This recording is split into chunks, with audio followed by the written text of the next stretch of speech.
Hoje, o tipo de papel jornal que nós vamos fazer aqui é do jeito que vocês mais gostam. Falou em raridade? Falou em papel jornal. Uhul! E olha só que maneiro isso daqui, né? O Alexandre e o Daniel, um tempo atrás, aqui no quadro papel jornal, mostraram uma raridade mesmo, assim, que era o Gibi de São João. Uhum. Pô, esse programa do Gibi de São João de vocês, eu achei muito bom, cara. Que é um negócio que só aqui no Pokémon se vê, em mais lugar nenhum se vê isso aí. Pode crer. Não se vê em mais lugar nenhum. E a galera às vezes não clica porque pensa, Gibi de São João, o que eu quero saber disso? Tá perdendo um dos causos mais divertidos da história dos quadrinhos, de publicação de quadrinhos do Brasil. Sim. Aquilo lá é uma loucura, cara. E agora você trouxe uma coleção similar àquela de São João, que na verdade não vingou. Saiu aquele álbum e nunca mais nenhum, né? Foi um só. É isso aí. Mas o Gibi de Natal, que é o que nós vamos falar hoje, são uma coleção de 8. É uma coleção, Uma coleção de cara. 8. Pois é, o Gibi de São João ainda foi um gibi individual, deu aquele programa inteiro. Aqui a gente vai mostrar a coleção completa do Gibi de Natal.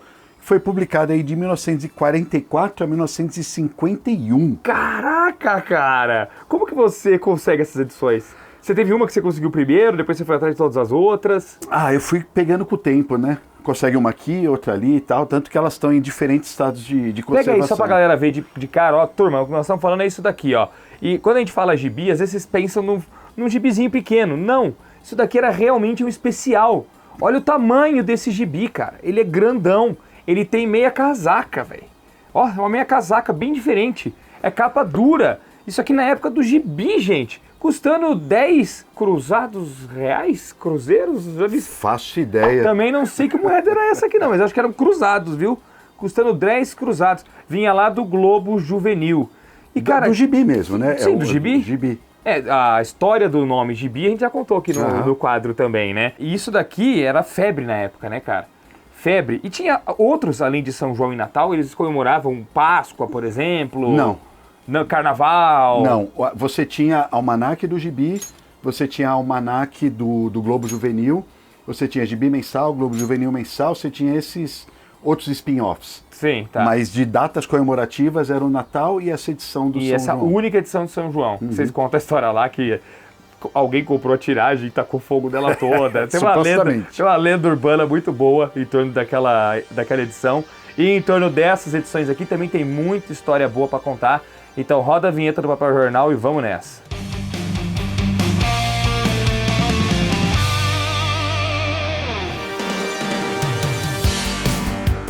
Eu acho que toda vez que a gente faz um programa desses aqui, fica muita curiosidade pra saber do Alê, né, como ele consegue essas revistas. Tipo, é em sebo, é em grupo de Facebook, onde que é? Enfim, é um misto de tudo. Mas um bom lugar pra você conseguir essas coisas é no grupo de WhatsApp do Super Raridades. Exatamente. Que é o apoiador deste vídeo aqui. O Super Raridades tem o link aqui embaixo na descrição para você entrar lá. Mas fica ligado, que é um grupo só para publicações raras mesmo. Não estamos falando de um gibi da Panini que esgotou agora. Estamos falando de tiragens. Eles consideram raridade até 1983, né? Ou de 83 para cá, tiragens limitadas, edições autografadas, coisas raras mesmo, né? Cara, se for de 83 para cima, aí você lá no grupo Raridades, você precisa pedir uma autorização dos moderadores, dos administradores do grupo. Que são muito rígidos, né? São extremamente rigorosos. O que é bom para manter ordem no grupo, Tem que manter, manter a ordem no grupo. Você tem que dar autorização deles lá para postar. Mas via de regra são quadrinhos de 83 para baixo. Para você comprar e vender também.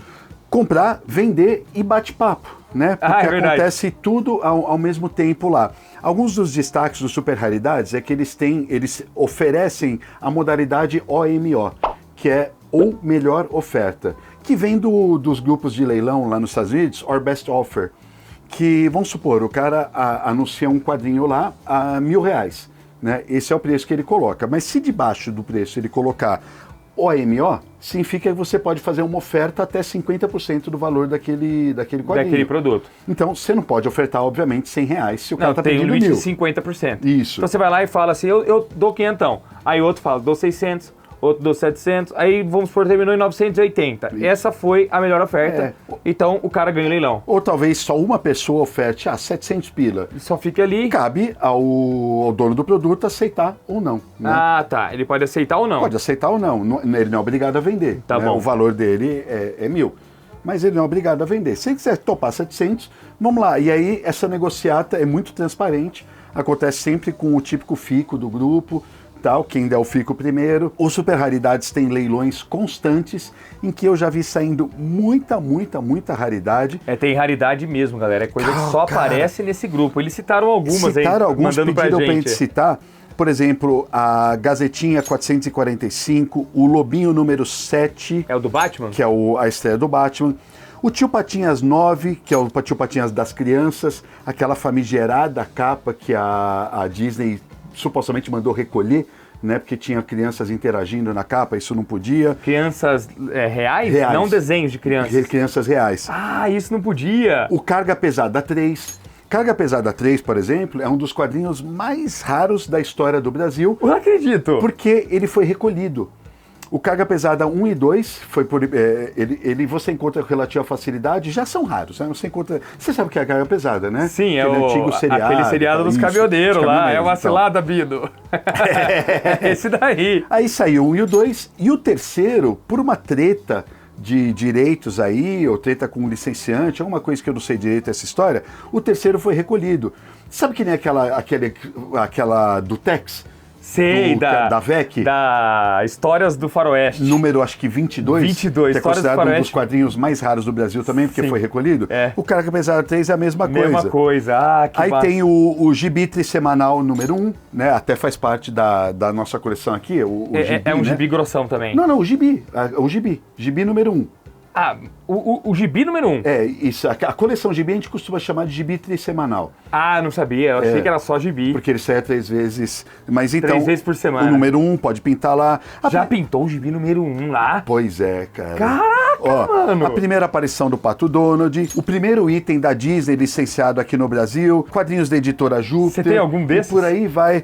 Um outro desses eu até tenho, cara, mas tem muita coisa legal aqui. Então, o slogan deles é Gibi raros para todo tipo de público e bolsos. Você pode encontrar desde as coisas mais caras até as coisas mais acessíveis. Sim. Né? Vocês viram algumas imagens aí, galera, e essas imagens são dos gibis reais. É legal mesmo. que nesse grupo as raridades se tornam comuns.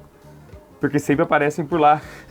Você sabe que mesmo eu, vira e mexe, eu aprendo bastante aqui, porque tem muito do bate-papo. E aí o pessoal coloca lá o hashtag só para apreciação, coloca uma capa e aí fala uma curiosidade sobre aquele quadrinho. Por exemplo, essa que você falou do Carga Pesada 3. Por exemplo. Aí a galera começa a dizer o porquê que isso ficou raro e tal. É um lugar para fazer amigos também, né? Exatamente. Então aí, agradecendo Super Raridades, aí vamos ajudar a bombar esse grupo. E eles também têm um grupo paralelo só de formatinhos, né? Que dentro do próprio Super Raridades eles divulgam.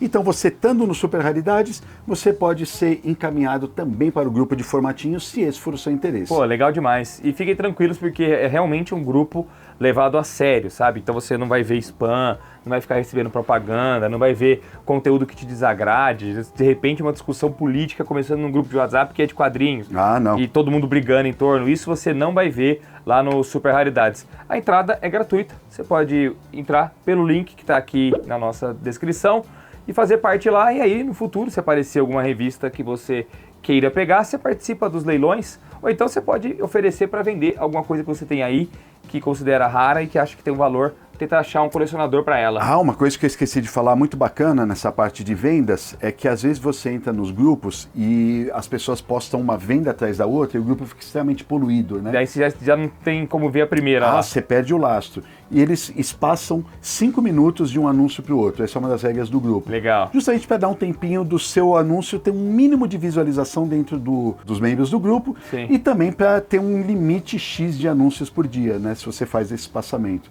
Então, essa é uma outra regra bem rígida lá que tem que ser respeitada e é bem bacana. Boa, obrigado Super Raridades por mais uma parceria aqui com o Pipoca e Nanquim. Papel Jornal é o quadro certinho para esse tipo de parceria, né? Yes. Valeu!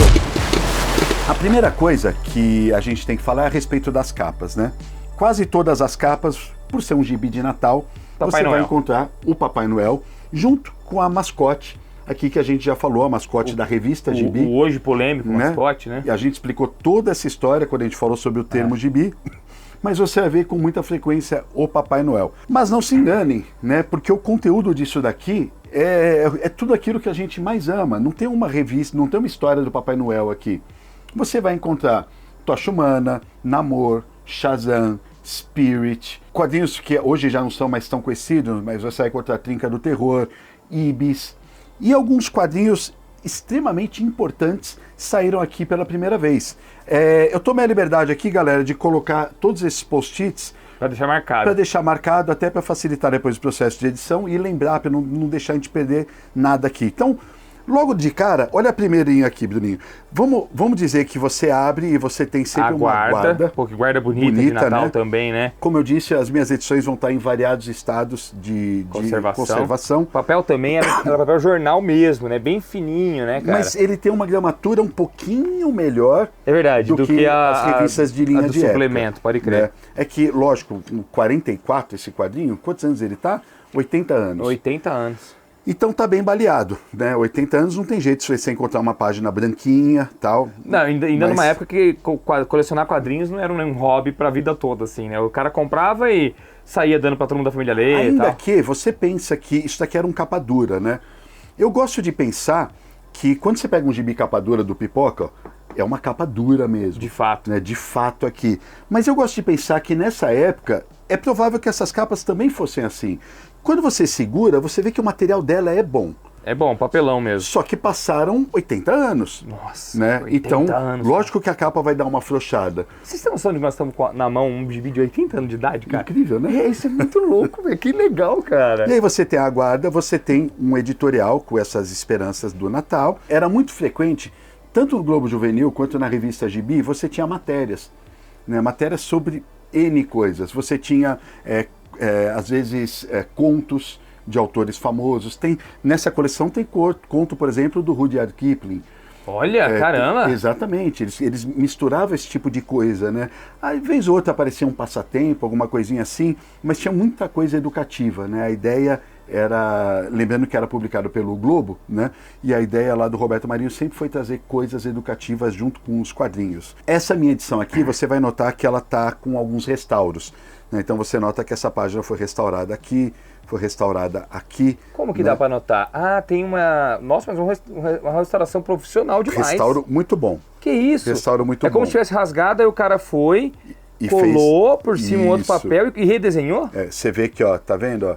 Aqui você nota que foi eu não sei como é feito esse tipo de processo, mas rasgou aqui e ele foi amalgamado uma folha que é o mesmo tipo de papel, mas você nota que o papel original ele é mais escurecido e esse papel veio depois. Olha só, então, cara. essa minha edição ela tá um pouco baleada em relação às outras. Vai ter umas páginas que o autor original, o dono original pintou, né, que era bem coisa de criança. Mas a impressão também, ela sai de registro muitas vezes. É muito frequente isso, Bruninho, nessa época. Muito frequente sair de registro, é uma pena. E a gente abre com Capitão Marvel Jr. A gente vive falando que a família Marvel era sucesso, né? Era demais, né? Tem edições que tem o Capitão Marvel Jr., a Mary Marvel e ainda a família Marvel. Na mesma revista de Natal. Na mesma revista vem todo mundo, porque era um baita de um sucesso. E a gente sempre fala do Capitão Marvel, né, do Shazam, mas o Capitão Marvel Jr. ele tinha muito, muito sucesso também. Eu acho curioso isso, que o sucesso dele era quase equivalente, pelo menos a respeito de todas as pesquisas que eu li e tal, ele era quase equivalente ao do próprio Capitão Marvel. Ficava ali. Aqui no Brasil ou lá fora também? Eu creio que lá fora também, né? Saca? Era um personagem de muito sucesso. Acho que é o único parceiro mirim que alcançou esse nível, saca? Nem o Robin, né? O Robin. Não tinha uma revista dele que vendia Robin, muito, né? Não tinha nem histórias do Robin, assim. Nessa época eu digo, né, galera? E o Capitão Marvel Jr. era frequentemente publicado. Então, a gente segue aqui, ó. Você tem uma história longa do Capitão Marvel Jr. em cores. E aí é o que eu te falei, ó. É na matéria. Charles Dickens. Olha que O Natal do Sr. Pickwick. Cara. Isso aqui é escrita manual do antigo dono? Antigo dono, exatamente. Lá, ó, que coisa, cara. Aqui, bons restauradores conseguem apagar isso daqui, sabia? Nossa. Por incrível que pareça, eles conseguem apagar. Conseguem apagar. Restaurador profissional mesmo, né? Mas assim, eu conheço um rapaz que ele trabalhou durante anos no Museu do Ipiranga. Então ele fazia restauro de quadros. saca? Imagina, cara, você pegar o cara que trabalha no Louvre e vai restaurar a Mona Lisa. Olha, é foda, né? Tem que ser um cara muito bom. São caras pica, né? Já ouviu falar da Dora? Não, essa personagem não. Não estão falando da personagem da Guardela.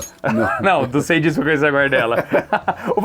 Daí vem a inspiração pra ele. Não, eu creio que não. A Dora é uma criação do Will Eisner. Ah, que barato, cara. E ela saía nas revistas do Spirit como backup story. Em geral, eram histórias de 4 páginas. Sim. Que ela tá enfrentando um mago que parece o Mandrake, tá vendo? O Will Eisner, ele não desenhava as histórias dela frequentemente, mas ele escreveu alguma coisa e é o criador, né?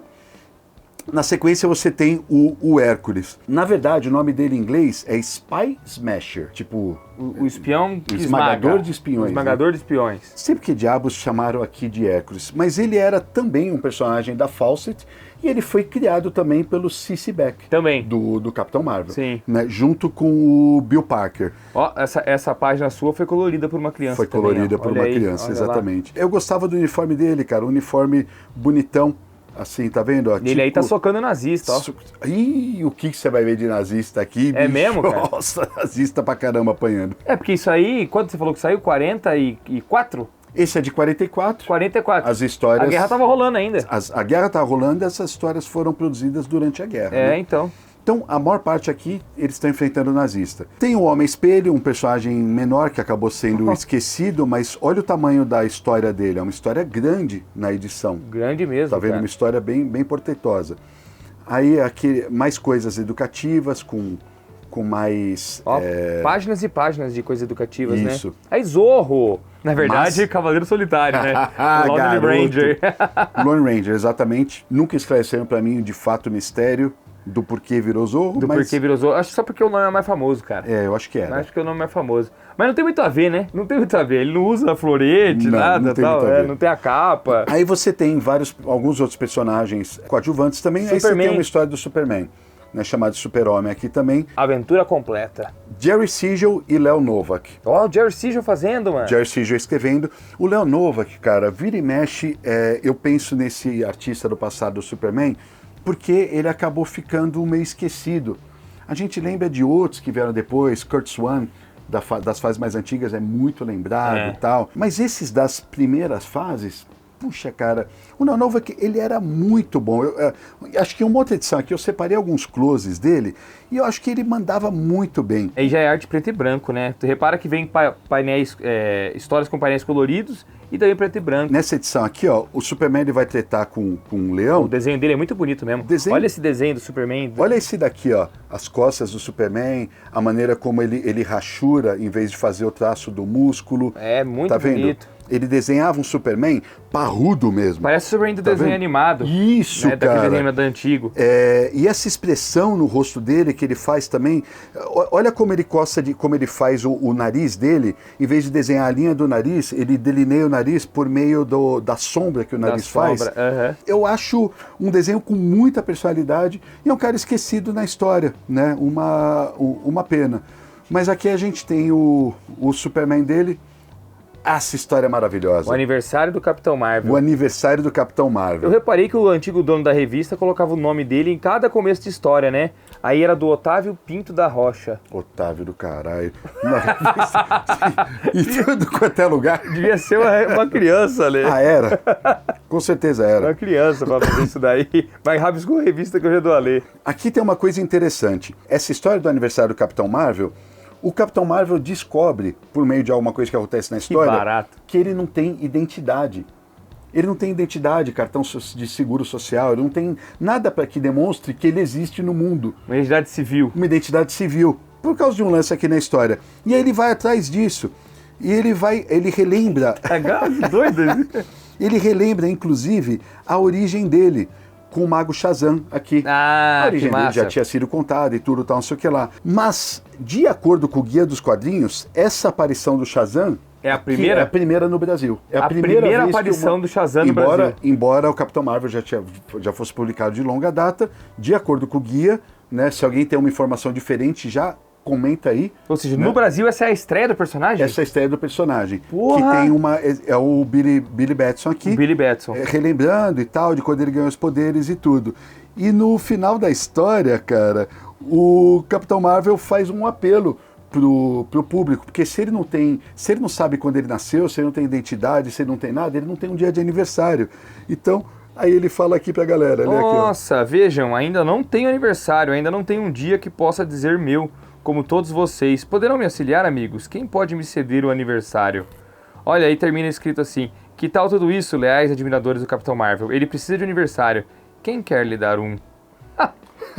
Que coisa, cara! Eles colocam uma interação direto com o público, o leitor, quebrando a quarta parede, aqui em 1944. E os leitores deviam ter enviado cartas na época para a redação. O Otávio enviou, com certeza. Lá nos Estados Unidos, então, isso aí era publicado ainda quando não era nem a DC, nem a National, é a Charlton. Não. Aqui era Fawcett. Fawcett, isso. A Charlton é do Besouro Azul e outros. Veio depois. Essa ainda é a Fawcett, que tem a história do processo também, que a gente já contou essa história num vídeo aqui no canal? Ah, contamos. Contamos, né? O processo da Fawcett com a DC, né? Eu acho que pelo contrato que o Jornal Globo tinha com a Fawcett, eles publicam muita coisa. Muita coisa, né? Todos esses personagens pertencem hoje à DC Comics. Todos. Até os da Charlton, que eu mencionei aqui também. Assim, se a DC Comics lida mais ou menos com o Capitão Marvel, imagina com os outros. Né? Nossa, pode crer, lida mais ou menos. Tudo bem, tem filme, tem 2 filmes e tal, mas lá nos quadrinhos mais ou menos. Nunca conseguiu fazer deslanchar de fato e transformar no que ele já foi, né? Mas na época da redação, o molecada devia mandar carta pra caramba. Mas na real é que a editora inteira, a Fawcett inteira pertence à DC Comics. Inteira. Então é um universo a ser explorado. Aqui você tem a Trinca do Terror. Trinca do Terror? O Trinca do Terror, eles eram 3 irmãos, trigêmeos na verdade, que combatiam o crime. E eles lutam contra nazistas, lutam contra um monte de coisa. E eram personagens bem famosos. Se você notar, o registro desse daqui está muito superior... Está melhor do que o do começo da revista. Ao do começo da revista, exatamente. Por que será, hein? Que foi impresso junto, na mesma gráfica e tal. Eu acredito, então, que isso aqui é uma constante nas histórias da Trinca do Terror. Você vai ver que a Trinca do Terror vai aparecer em quase todas as edições aqui. E sempre assim, bem feito. Quase sempre está muito bem feito. Eu acho que os fotolitos que eles recebiam aqui do licenciante devia ser uma qualidade muito superior do que chegava os outros. Porque não é só o Capitão Marvel Jr. que vai estar ruim. Tem outras coisas que vão estar ruins aqui também. Né? E a Trinca do Terror está sempre tinindo. Mesmo algumas coisas complicadas de se fazer para pensar de impressão de época. Olha essa explosão com todos esses lances de cores. Sim, e tá bem bonito aí, tá bem feito, cara. Exato, cara, tá bem feito. Não é imune a problemas de registro, mas tem bem menos de fato. Bem menos, bem menos. Galera, registro é porque quando você imprime um livro, você usa 4 cores. E da união das 4 você faz todas, né? E aí, então, primeiro vem um ciano, depois o amarelo, depois o magenta, depois o preto. E essas cores têm que caírem sempre no mesmo lugar. Pá, pá, pá. Quando acontece de cair no lugar errado, dá problema de registro. Fica o amarelo para um lado, o ciano para o outro, o magenta para o outro, e fica do jeito que vocês estão vendo aí nas imagens, vocês viram algumas, né, ao longo do programa. Exatamente, essa daqui, ó, tá bonitinha, ó. Tá bonitinha. Olha aí, ó, Tocha Humana 10, é isso? Tocha Humana 10, o Tocha Humana contra o Príncipe Submarino. Nossa, uma história famosa, essa história é famosa. Não é a primeira. Ah, tá. Não é aquela que a gente fez para o jornal, falando da origem do namoro, o primeiro crossover dos quadrinhos. Não é a primeirona aqui. Ah, tá. Porque depois dessa daí, eles começaram a se encontrar com muita frequência. Tá. São os primeiros heróis da Marvel Comics, galera. Na época chamava Timely ainda. Os caras, eles descobriram a América, na verdade. Porque eles falaram assim, pô, a gente tem um cara de água, a gente tem um cara de fogo. O encontro deles deu certo? Porra, eles começaram a se encontrar direto. Né? Direto. É igual a DC quando criou a Sociedade da Virtude, né? Sociedade da Virtude não, Sociedade da Justiça. Da Virtude é dos nossos amigos parceiros aqui. Também, né? Foi um crossover que era pra juntar os heróis e bombou, depois virou um monte de supergrupo. E assim, vira e mexe, mesmo quando eles estão atuando lado a lado, essa história é uma história que eles atuam lado a lado. Não estão se batendo. Eles estão sempre se batendo. Então aqui, ó, o Namor vira pro Tocha e fala assim, Tocha, você tá louco, você fez o que lá. Aí o Centelha vai lá e dá uma porrada no Namor pelas costas. Ah, menino petulante. Aí dá um tapa nele. Então queima a mão. Eles estão sempre trocando farpas, porque os editores já naquela época descobriram que é isso que o público quer ver, né? E o Namor tem uma personalidade mais difícil, né, mais complicada. Ele é quase um anti-herói, né? Sim. E aí você vê que a história deles é bem grande, né? Bem grandona mesmo. Primeira vez que eles saíram no Brasil também ou não? Não, já tinha saído antes. Já tinha saído. Aí você vê que também misturava-se personagens mais infantis, né? Olha esse Capitão Kidd aqui, por exemplo, Você vê que é um personagem bem mais infantiloide mesmo, se comparado ao Namor e o Toshimane, aos outros. Sim. Esse daqui é um místico, esse cara com um turbante aqui, Bruninho. Outra criação do Will Eisner. Outra criação tipo do Will a Dora Eisner. também. Tipo a Dora, né? Só que aqui ele é desenhado pelo... Não consigo ler, ó. Fred Gardner. Fred Gardner, isso, exatamente. O Will Eisner, ele escreveu algumas histórias, mas ele não desenhava o místico. Ele tinha um estúdio na época que produzia em massa pra um monte de editora, né, cara? Na sequência você vem o Guarda Raul. Até o Jack Kirby trabalhou no estúdio dele. Jack Kirby, exatamente. Trabalhou lá. Ele começou lá, né? Começou lá, cara. A gente colocou no nosso programa. Muito legal, né? O Guarda Raul. Na sequência você tem o Guarda Raul e o Caso do Buda Quebrado. Esse não é o Eisner que faz, não. Não, o Guarda Raul ele é uma criação do Arthur Pedd e ele em inglês se chama Rookie Ranking. Ele era publicado na Smash Comics. Edição 25 foi a primeira dele. Mas eu adoro essas adaptações de nome, né? Virou Raul. Raul. O nome típico nacional ele aqui. É um guarda de museu aí, investigando o caso do Buda quebrado. E a gente... Longa história também, né, cara? Tem mais umas coisas aqui também, né? Eu tô pulando pra gente seguir um pouco mais rápido, mas fecha com Ibis. Ibis, o Invencível. Ibis, o Invencível. Esse é um dos personagens que... Parece o Místico, mesmo turbante e tal, né? Mesma coisa, parece, né, cara? Parece muito. O Oriente tinha uma atração, né? Nessa época a descoberta aí, do Oriente. A descoberta do Oriente e tal. Ainda que esse movimento fosse umas décadas depois, os caras faziam, quem são esses caras do turbante, os indianos, ou sei lá quem, né? Constituíam um visual exótico, digamos assim, para a população da época. Então, não só o Místico, como o Ibis, mas como outros personagens, eles utilizam esse turbante também, sempre de forma bem estereotipada. O que eu quero dizer é que esse personagem, o Ibis, ele também era da Fawcett, e hoje ele tá lá no panteão da DC Comics. Da DC também, né? e não aparece, né? Exceto vai ver umas histórias muito raras que o Grant Morrison... O Grant Morrison. Aí ele recupera lá o personagem desse, né, cara? Exatamente. Pô, mas que legal isso daqui, hein, cara? Olha, gente, são mais de 250 páginas, hein, galera? É bastante coisa, 260 páginas tem esse gibizão aqui, ó. A edição em formato de Natal, americano, né, cara? Formato americano. Formato americano. A edição de Natal, de 1945, também traz o papel na capa. É da hora que eles não falam, tipo, edição de Natal número 2. É edição de Natal e o ano. Do ano, né? E o ano. Eu gosto disso, cara. Eu acho também legal, pô. Eu gosto disso porque você marca direitinho uma época. Lembrando que 45 foi um ano de celebração pro Ocidente, porque foi quando teve o término da guerra, né? Foi em agosto de 1945, né? Em agosto. Apesar de ter sido um fim triste da guerra, na época celebrou-se a vitória e tudo, né? Exatamente. E agora aqui fica uma coisa curiosa, né? Porque ó, a edição de Natal de 1945... Agosto é quando cai a bomba atômica, né, não? Isso. Então é isso mesmo, pô. Depois a guerra com o Japão perdura mais um tempinho. Perdura mais um tempinho, eles insistem, aí depois se rende de vez, né? Já era. Eles fazem um texto editorial sobre o ano novo que tá vindo, né? Tá vendo? 1946. Então, já preparando sempre uma mensagem de otimismo, alguma coisa assim. É uma né? mensagem bonita de paz que eles programam ali. Bem bacana mesmo, cara. Capitão Marvel Jr. abrindo. De novo. Abrindo. A gente vai passar um pouquinho mais rápido, tá, pessoal? Porque a coleção... ela é extensa, né? Ela é extensa, né? E é antologia, né? Tem muita coisa dentro, cara. Muita coisa. Você vê que ela se repete, ó. A Dora de novo. Aí a Trinca do Terror de novo. Esses personagens, eles saíam no gibi trissemanal também, né? Saíam tudo lá, né? Então aí era tipo um grande... ajuntamento, assim, uma reunião de todos os personagens do gibi. Eles pegavam, acho que, os mais famosos e, ocasionalmente, algumas histórias de bastante destaque e jogavam pra lá, saca? Então, aqui eu te falei, ó, um conto do Rudyard Kipling, um conto ilustrado, inclusive. Que bonito, hein? Aqui, ó, de novo. De novo, Submarino e o Tocha Humana. Agora uma curiosidade. Olha, do lado aqui tem umas aulas de matemática, cara. Olha isso, cara. Olha, tem umas aulas de matemática mesmo, cara. O antigo Largo do Machado. Agora, essa edição aqui, uma curiosidade. Na edição de 44, saiu o Tocha Humana 10. Tá. Essa aqui é o Tocha Humana 8.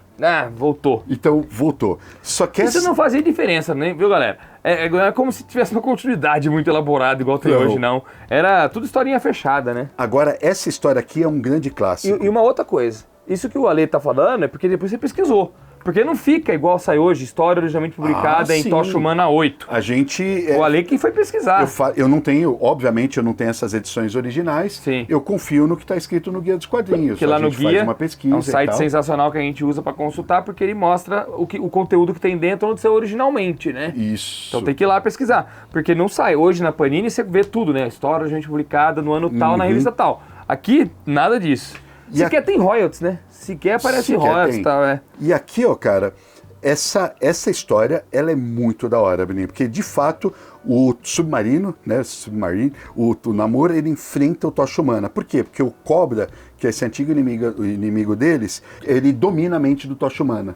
E aí coloca o Tocha Humana pra lutar contra o Namor. Ah, olha aí. Cara, e tem muitas coisas legais nessa história. Eu separei algumas partes aqui, ó. Uma das coisas que acontece, aqui ó, primeiro eles têm um pequeno embatezinho, um disse não me disse, né, e é o Centelha, né, que vai lá e separa, não, vamos deixar disso e tal, galera. E aqui, olha com quem o Cobra tá falando aqui, ó. Ligue para Hitler, depressa. Ai, caraca, velho. Cobra. E o Hitler atende lá, ó. O Hitler atende ele. Ai, velho. Hitler é... Daí ele fala, alô, Adolfito? Ele é íntimo. Alô, Adolfito, quem está falando é o Cobra. Estou livre. O Adolfito, ótimo. E, além do Hitler, aqui embaixo, Hitler se confabula ainda com o Goering e com o Goebbels. Nossa! Que são os braços direitos deles. Sim, sim. Era o secretário das comunicações na época, o ministro da propaganda, né? Então, é uma constância. Eu separei mais um ou dois casos que Hitler vai aparecer em outras histórias, mas ele aparecia com muita frequência aqui e sempre sendo ridicularizado perante os antagonistas, as pessoas, os heróis da história, né? Uhum. Então ele faz sempre um papel, ele pode até pagar de bonzão no início, mas ele sempre faz um papel medíocre. Nessa época, os caras pintavam ele, basta pensar na capa do Capitão América 1 tomando aquela porrada. Logo de cara e tal, e isso fazia parte da propaganda, né, dos aliados contra a máquina nazista. Sim. Então, começava aqui. E agora, digo mais, quando você vira a página, você tem um texto. Os homens que Hitler temia. Olha o que eu te falei dele sendo ridicularizado. E é uma história dele chorando, dele com medo, dele não sei o que lá, justamente dos próprios Namor e Tocha Humana. Então é uma extensão daquela história. Tem uma seta indicando que a história continua. Ah, e ela continua no quadrinho mesmo. Ela continua no quadrinho. Então, por isso que eu disse, imagina a juventude lendo isso. E os caras estão vivendo uma guerra, né? Uma guerra mundial, que você tá o inimigo é a Alemanha, o inimigo são os japoneses e tal. E a Itália, né? Mas eu acho que a Itália foi menos representada nos quadrinhos como vilões estereotipados, pode crer, do que os alemães e do que os japoneses, até porque a maior parte da guerra na Itália se ficou ali na região da África e tudo, né? Você imagina a criança, o jovem na época lendo isso, né? E ele já vai construindo na mente dele a imagem de Hitler, a imagem dos alemães, Hitler a imagem dos japoneses. E tudo isso. E é um vilão patético, saca? É um vilão patético, é um cara que, tá vendo, ele tá chorando. Então, isso é uma construção, isso é uma narrativa. Não existe nada de grandeza nesse cara. Nada. É isso que estava sendo passado. Exatamente. Né? Por isso que a gente... Ao mesmo tempo, na Alemanha, eles faziam a mesma coisa. Faziam a mesma coisa, né? De uma forma muito mais massificada ainda. Exato. Eu tenho o meu irmão, o Vitor Calari, ele é historiador, e o trabalho dele é em cima de Segunda Guerra Mundial, né? Ele está fazendo o doutorado dele agora. E ele estuda todas essas narrativas, né? Eu acho incrível ficar trocando ideia com ele, porque eu aprendo muito em relação a esse tipo de coisa. Porque, realmente, isso são documentos históricos. Né? E, pô, é demais você ter contato com isso. Você tá voltando diretamente para 1944, no caso desse 45, né? A informação sendo passada em 1944. Mas vamos lá, vamos voltar aqui que a gente transversou um pouquinho. O que acontece? A história é grandona também. A história é bem grande. A mente do Tocha Humana é dominada, e aí não vai ter jeito, eles vão ter que sair no pau. O Cobra dominou eles. Agora, olha só o que nós temos em 1944. Olha essa página. Página dupla! Olha que máximo, cara!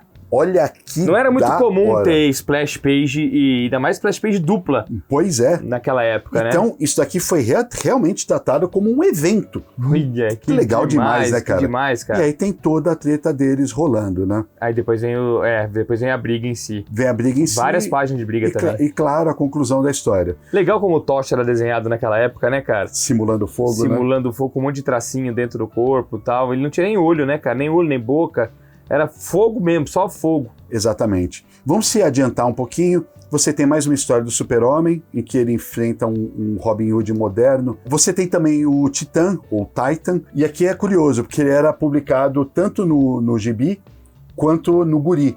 Tá. No Guri, eles usavam o nome original dele, que em inglês ele é Black Hood. Então, lá ele é o Capuz Negro. Mas o gibi chamava ele de Titan. Titã. Né? Adaptava muito, né, cara? Fazia muita adaptação mesmo. Criação do Alchemy. Aí você tem mais uma história do Lone Ranger. Se alguém tá vendo aqui, puxa, mas que diagramação diferente. É porque o Lone Ranger originalmente era publicado em jornal. Então eles tinham que recortar os quadros e fazer essa diagramação para caber na página. É igual o nosso Sky Master da Força Espacial. E aí, indo já pro final dessa edição aqui, a gente tem aqui uma história do Drago! Olha aí! Drago e Roy, o super garoto. Você separou pra zoar mesmo aqui? Lógico. Drago e Roy, o super garoto. O Drago é um cara super inteligente, com poderes telecinéticos, pelas costas poderes aqui, tá parecendo o Superman, mano. Ele é um fortão mesmo. Ele enfrenta aqui esse robozão. O Roy. E o Roy é o parceiro dele. Ah, O Roy é esse cara aqui, ó. Ah, olha só. Umas listras na camiseta. Isso, ele tá enfrentando o Homem de Lata. E é aqui. longo mesmo, nós estamos na página 231 e ainda tem corpo pro final da revista, cara. Tá vendo, cara? Que bacana. Nossa, demais. Olha o robô que ele tá enfrentando, que legal, cara. Mais uma história infantil e tal. E pra fechar a revista, deixa eu já pular aqui pro final, a gente tem o escudo. Né? É sempre curioso. É aquele personagem que veio quando o Jack Kirby e o Joe Simons saíram da Marvel e falaram, vamos criar um Capitão América que vai ser nosso agora mesmo, né? A edição de 1946, Bruninho, não tem o Papai Noel na capa, tem uma espécie de anjinhos tocando um sino, né? Uhum. Eu, particularmente, acho de longe a capa mais feia. Tá. A capa é muito feia. Mas a próxima ali vai ser uma capa de arregaçar. A próxima é do cacete. Dá o like aí pra gente. Aliás, deixa eu fazer esse parênteses, né? Dê o like pra gente, porque esses vídeos aqui dá um trabalhão danado pro Alexandre separar tudo isso e trazer essas histórias pra gente. Essa capa pode ser feia, Bruninho, mas aqui traz uma das histórias Marvel mais importantes do Brasil. Já vou mostrar pra vocês. Então, novamente, aguarda com um editorial aqui. Vamos direto para as coisas que a gente separou. Tem uma história do Tererê. Tererê não tinha aparecido ainda. Tererê é um cavaleiro medieval também, que foi amplamente publicado, fez muito sucesso no passado. Separei também uma história do Namor, o submarino aqui, enfrentando o Fantasma Negro. A cabeça dele ficava muito triangular, várias vezes, várias histórias, né, cara? Pois é, né, cara? Você nota isso, mas isso daí vem desde o criador dele, né, o Bill Everett, lá atrás, que ele, pelo fato do Namor viver debaixo da água, tá? Acho que ele quis criar essa diferença mesmo. É um rosto bem triângulo. Mas quando você olha o desenhista, olha essa face aqui, cara. Olha o talento desse cara desenhando. É mesmo, desenha bem pra caramba, olha né? essa mulher aqui. Na página 83. Página 83. Olha que coisa linda, cara.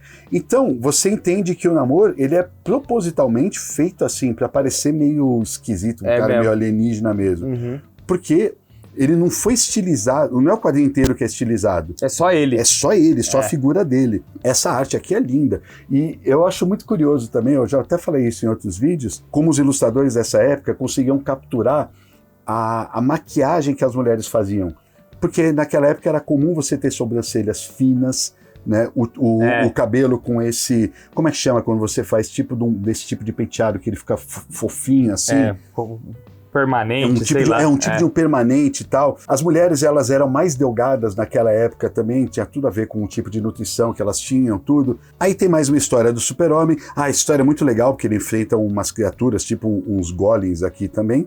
Cara, é interessante notar que a Marvel realmente foi uma revolução na época, né? Porque tudo que a Marvel fez quando veio com tudo, né? Criando o universo dela, vale até hoje. Uhum. O que a DC fez nesse período, nada disso vale mais, né? Tudo descartado por eles em termos cronológicos, né, cara? É doideira, né? Só depois da crise de Infinitas Terras que passou a valer alguma coisa de fato, né? Isso daqui É tudo história que só o Morrison usa. É como se fosse, sabe, a nossa Turma da Mônica, que tem toda semana, todo mês tem gibi novo saindo e é sempre a mesma coisa. A mesma coisa que eu digo é sempre a mesma idade, eles não envelhecem e tal. Quando envelhece é um outro gibi e tal. Aqui, Super-Homem, mesma parada, né? Personagem totalmente infantil. Era só histórias sendo contadas, né? E aqui, novamente, desenhado pelo Léo Nova, que eu já comentei, mas olha que arte! Olha essa cena dele correndo. Muito bonito, Olha a dinâmica que ele dá, o tamanho do peito. Novamente, aquela expressão facial que eu coloquei. Desenhista de mão cheia, viu? É muito bonito mesmo, cara, o traço dele. Aí vamos continuar se adiantando aqui. Você tem Trinca do Terror também, você tem outras histórias. Aí você tem aqui uma história do Capitão Comando e os Meninos Soldados. Capitão Comando, cara? Capitão Comando. Será que tem alguma coisa a ver com o jogo da Capcom? Acho que não. Não, creio que não. Mas olha aqui, ó, outra vez Hitler aparecendo. É mesmo. Que eu deixei separadinho aqui para vocês verem. Novamente com uma cara meio presunçosa, com uma situação meio constrangedora, né? E essa era a tônica. Mais uma história do escudo, né, só para deixar ilustrado aqui. E como eu disse, quando eu peguei essa edição, uma das histórias Marvel mais importantes aqui. Heróis Unidos. Por que essa é uma das mais importantes? Porque isso daqui é o All Winner Squad. O All Winner Squad foi publicado na revista All Winners, lá fora, e ele teve apenas 2 histórias feitas nessa época. E o All Winner Squad foi justamente a junção de todos esses caras. Do Capitão América com o Bucky, do Namor, do Tocha Humana, da Miss América, Centelha, todo mundo juntou-se a essa galera para combater os nazistas. Aqui foi chamado de Esquadrão Vitorioso, né? Aqui eles são chamados de Heróis Unidos, né? Mas é o Esquadrão Vitorioso, hoje é conhecido como Esquadrão Vitorioso. Muitos anos depois, lá nos anos 70, o Roy Thomas queria trazer o Esquadrão Vitorioso de volta. Colocar no cânone da Marvel, Colocar no cânone, vão fazer isso acontecer. O Stan Lee permitiu, só que ele não queria que utilizasse esse nome. E aí o Roy Thomas foi obrigado a rebatizar de Invasores. Sim, Então só que elas só foram publicadas em Heróis da TV e outras coisas e tal. E isso aqui é um marco, né? Isso aqui foi publicado na All Winners e é a primeira vez que o Esquadrão se reuniu mesmo. Isso, que nem eu disse, eles só tiveram 2 histórias. Demais. Só tiveram 2 histórias e as 2 são publicadas aqui. Ah, tá as 2 aí. Vem na sequência, vem uma e da outra. Olha só! E aí vem um último elemento que coroa isso como sendo extremamente importante, porque o autor dessa história é o Bill Finger. O Bill Finger, em alguns dos trabalhos que ele fez para a Marvel, ele criou o All Winner Squad. E ele é o escritor aqui com o gênio Sid Shores na arte. Cara, então, o Bill Finger é sensacional. E ele merece um mestre na arte aqui com a gente. A gente já tem essa pauta, inclusive, pronta, mas nós vamos soltar ela no ano que vem, só porque a gente quer tratar esse programa com muita calma e dedicação, que é a pessoa mais injustiçada do meio dos quadrinhos de todos os tempos, cara. E o bicho trabalhou, hein? É o criador do Batman que morreu pobre, mano. Morreu pobre. Como que o criador do Batman morre pobre? Ah, mas o criador do Batman não é o Bob Kane? Com Bill Finger. É o que você vai ler na revista. Exato, cara. E essa história, então, é maravilhosa, cara. E, porra, Panini, pega aí uma edição que tenha saído lá fora, republicando isso em cores e tal, e traz, porque isso é um verdadeiro marco da galera. E eles lutando na guerra, né? Enfeitando a guerra, sendo produzida na época. Na época da guerra mesmo. Então, isso torna, na minha opinião, das 8 edições de Natal, eu acho essa mais valiosa. A mais valiosa. Por conta disso. Por conta da presença de uma história escrita e desenhada por Bill Finger. E uma história importante ainda. Importante. E, porra, a presença do Capitão América aí na coleção, né? Muito legal. Na edição de 1947... Olha que capa maravilhosa, gente. Papai Noel segurando um retrato de todos os heróis da DC ali. Olha que legal. DC não é DC, não. É o crossover. É crossover entre DC e Fawcett também. DC, e Timely. Fawcett e Timely na época. Todos eles. Fora a galera atrás aparecendo. Ó, o Hércules aqui, saca? Tem uma galerinha aqui rolando. Então, esse crossover é feito no Brasil? Feito no Brasil. No Brasil. Pesquisei em tudo quanto é lugar para descobrir quem é o autor dessa capa e não consegui. Não achou o desenhista. Se você sabe, por favor, manda mensagem aqui pra gente, põe aí nos comentários para elucidar e aumentar, melhorar ainda mais o nosso bate-papo. Já que a revista publicava todas as editoras, eles colocaram na capa, na mão do Papai Noel, o porta-retrato com todos. Detalhe, o Papai Noel pintou a arte. É verdade, ele tá com os pincéis na mão. É verdade. Olha, Superman, Namor, Tocha Humana e Capitão Marvel abraçados. E 1947, 2 anos idos da guerra, né? O mundo se encaminhava para uma fase de mais otimismo, embora tivesse para começar a acontecer as questões mais graves da Guerra Fria e tudo e tal, mas isso se reflete também nos textos editoriais, se reflete no que eles tentavam trazer para as revistas. Em termos de conteúdo, tá lá, ó, Capitão Marvel de novo, Trinca do Terror, olha o tamanho dessa história da Trinca do Terror, é gigante. Grandona, né? Capitão Marvel Jr., né? O elenco se... Aqui tem o Flecha Dourada. Esse é outro, hein? Flecha Dourada. É Faroeste? Personagem de Faroeste. Saiu Flecha Dourada aqui na coleção, saiu Rock Lane também, mas o destaque que eu separei aqui... Nick Carter. É o Nick Carter. Pra quem não sabe, o Nick Carter é um cara que vem lá, desde lá dos Pulps, ele era um investigador, né, profissional, e depois ele ganhou programa de rádio, depois ganhou quadrinhos e blá, blá, blá, blá, blá, blá. Mas por que essa história é importante? Porque o nome da história é O Sombra Sabe. O Sombra aparece? O Sombra mesmo, o Cranston. Olha! Só que não é ele, de fato, porque o Nick Carter, quando começa aqui, você vê o Sombra em ação, né, enfrentando um criminoso, o Sombra atira e o criminoso cai do prédio. Quando você vira a página, o criminoso caiu numa rede e, na verdade, eles estão fazendo um filme. Estão fazendo um filme do Sombra. Filme do Sombra. E o Carter está visitando as filmagens. E aí ele até fala assim, ó, como vai Sombra? Ou devo dizer, Lamont Cranston. Então, é o Sombra de fato que está ganhando o filme. E aí acontece um assassinato mesmo nessa história, no set de filmagens. O Nick Carter vai desvendar. Então é um encontro aqui, é um crossover entre esses dois personagens, ainda que o Sombra não seja o Sombra de verdade, né? O Nick Carter, depois ele foi rebatizado de Nick Holmes aqui no Brasil? Ou não tem nada a ver? O Nick Holmes era a criação do Alex Raymond, né? É outra coisa. Ele lá fora se chama Rip Kirby. Isso. Então é o Rip Kirby que virou o Nick Holmes aqui no Brasil, é isso. Exatamente. Olha que linda essa página, página 218 do Príncipe Submarino. Maravilhoso, Nossa, monstro de capuz demais. preto. Nessa época, cara, os caras já conseguirem dar essa perspectiva com o oceano de fundo, esse personagem em primeiro plano.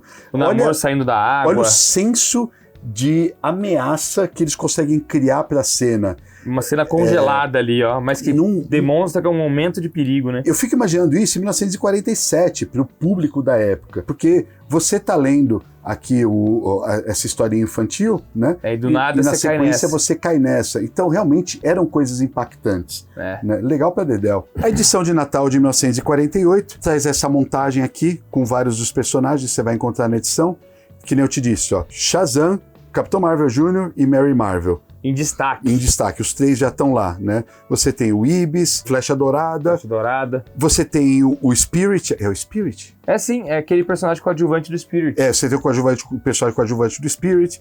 Enfim, fazendo essa montagem aqui, né? Tem os de sempre, né? O Aventuras do Zorro de novo, Você separou duas aí, pelo que eu vi, Separei esse personagem aqui. Louis Carter, porque a gente mostrou algumas representações dos nazistas na época. Mas a história aqui é uma aventura na China. Eu quero mostrar para vocês as representações que tinham dos povos asiáticos da época. Embora o grande vilão na época seja tratado os japoneses, né, por conta da participação deles na Segunda Guerra Mundial, todos os asiáticos eram representados de forma estereotipada. Mais do que os alemães, vira e mexe eles têm aspectos monstruosos. É um rosto evil, assim.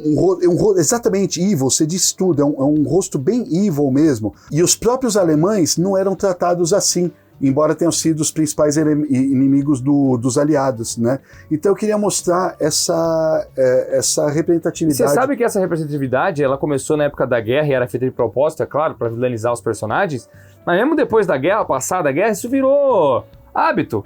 Você vai desenhar um japonês, um chinês e tal, vai desenhar assim. Exatamente. Demorou muito tempo para a indústria perceber, gente, tá errado, né? Hoje não é mais legal representar as pessoas assim, vamos mudar? É uma forma como representavam negros também, de forma estereotipada e tal. Olha aqui, ó, isso aqui é na página 100 mesmo. Olha os rostos deles, olha aqui, ó. E é isso que eu queria mostrar com essa história. E nós temos feições exageradas, né? E nós temos um quadrinho, galera, excepcional, publicado aqui no Pipoca, que é o Bom Asiático, que endereça muito dessas questões de preconceitos contra os asiáticos, né? Verdade, cara. E um quadrinho ganhou o prêmio Eisner, inclusive, né? Isso aqui eu só separei essa propaganda aqui porque é legal. É uma propaganda? Né? Na época, não é bem uma propaganda, mas na época o Tarzan estava ganhando o seu 10º longa, só 10º longa. Olha né? só. Então eles falam aqui, né, um dos personagens mais antigos e mais conhecidos, tal, desde 1918, quando o Elmo Lincoln fez o primeiro filme, que é um filme mudo ainda, né? Ele foi interpretado por vários, tal. E aqui, um dos Tarzans mais conhecidos está ganhando seu primeiro longa, que é o Lex Barker. Então é o 10º longa da série. E eles colocam outros caras aqui. Que interpretaram o Tarzan inclusive também. O ex-nadador, John Westmiller, que é um dos mais famosos, vencedor das Olimpíadas e tudo. Então eu separei essa página que eu achei muito interessante. O Tarzan era muito gigante, né? A gente tem um programa aqui no canal dos genéricos de Tarzan, né? Que Tarzan bombava tanto que outros homens da selva foram criados para tentar abocanhar um pouco dessa fatia do mercado. Esse programa foi muito bom, né? Programa bom também. Antecedeu a nossa publicação do Tarzan, do Roy Thomas e John Buscema aqui. Hoje já é esgotado também, né? Esgotado, que um dia talvez a gente traga de volta, talvez. Se vocês pedirem o suficiente. Mas jamais na roupagem de luxo que veio, porque foi um dos quadrinhos de luxo que a gente aí não daria para fazer o mesmo luxo. Agora a gente já está se encaminhando no final do programa, né? Novamente é um pouquinho mais de repeteco, um pouco mais do mesmo. Fica muito mais do mesmo, né? Se você vai folheando aqui, você vê, Clínica do Terror, de novo, Capitão Marvel, Ibis. Essa capa aqui é interessante também, né, cara? Dessa vez tá interagindo com um saco de presente do Papai Noel, olha lá, ó.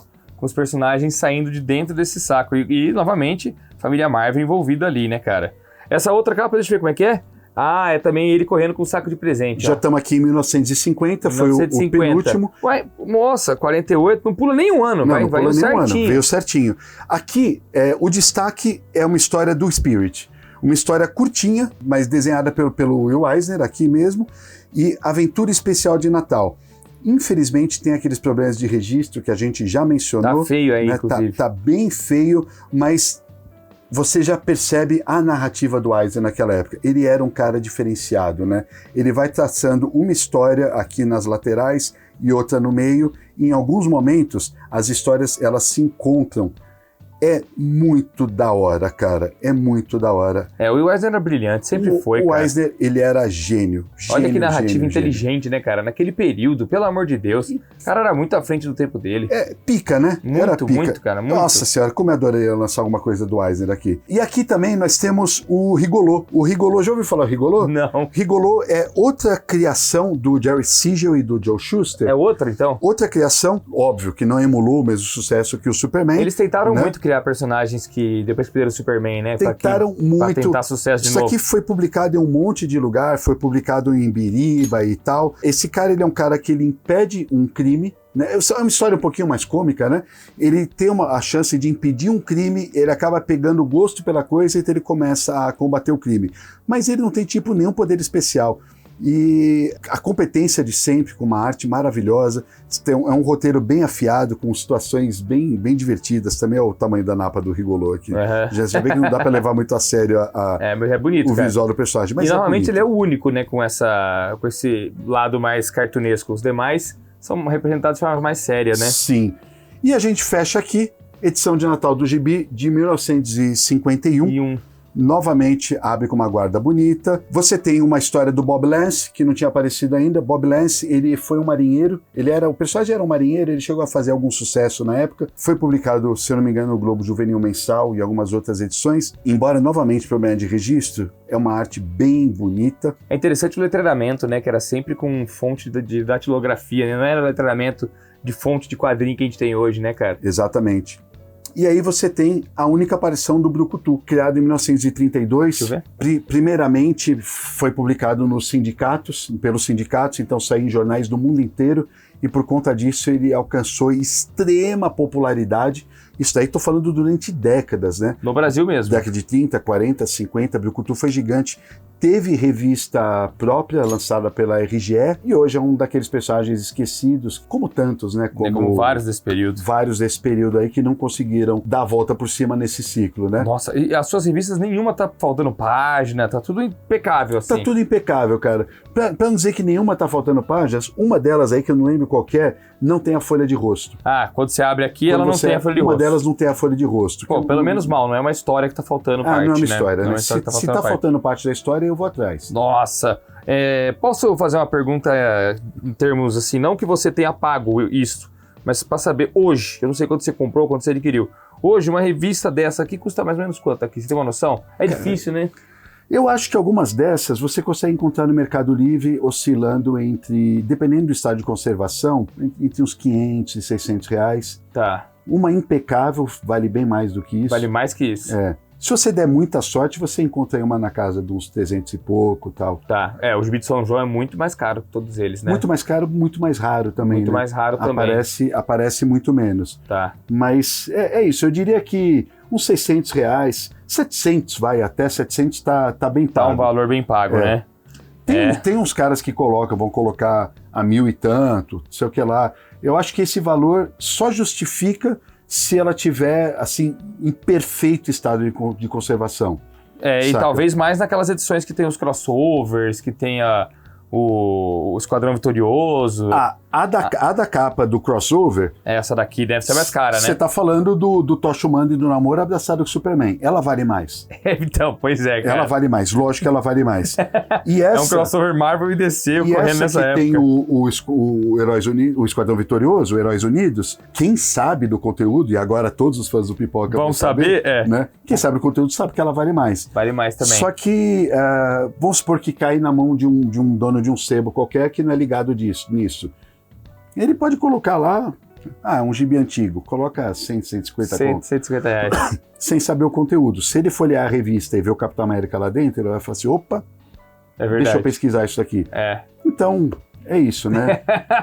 Se ele folhear e ver o Capitão América lá dentro, é verdade, né? Hoje todo mundo conhece o Capitão América, não tem como não. Cara, que programa delicioso, cara. Que coleção maravilhosa que você tem. O Ale me falou, vamos fazer um papel jornal de gibi de Natal. Falei, legal, eu tava achando que você ia trazer um monte especial de Natal da Abril, da Marvel, da DC, da Panini, etc e tal. Nunca imaginei que tivesse uma coleção tão bonita dessas, cara, eu não conhecia. Fiquei sabendo hoje aqui, gravando com você. Assim que acho que muitos de vocês também ficaram sabendo agora, né, cara? É um tempo que não volta mais também. Acho que se hoje em dia a Panini vai lá e me faz uma edição de Natal, não sei o que, ninguém tá muito interessado mais não, né? Só que é um registro da época mesmo, pertence àquele período e não volta mais. Você nunca mais vai ver esses personagens do universo do Will Eisner, da Fawcett, da DC, da Timely, do Lone Ranger, tudo junto. Tudo junto numa única revista. Loucura, né? Que demais, cara. Isso aqui foi um oferecimento do Super Raridades. Obrigado, galera. Um excelente grupo. Vai ter link aí na descrição. E também, lembrando a vocês que está rolando as nossas pré-vendas. Tem muita pré-venda boa saindo aí. Nós estamos em dezembro, mês de Natal. Então, tudo a ver, né? Trazemos esse vídeo agora. E garfa aí a biografia do Junji Ito, que em breve fica pronta. O livraço do Elric, livro 1 de 3, né? Da saga de Elric, a saga de Vini Boné. Um bitolo de mais de 700 páginas. E eu não sei se já abriu... o Battle Royale 3 já abriu. É isso? Estamos aqui toda quarta, sexta e domingo. Valeu! Valeu, gente!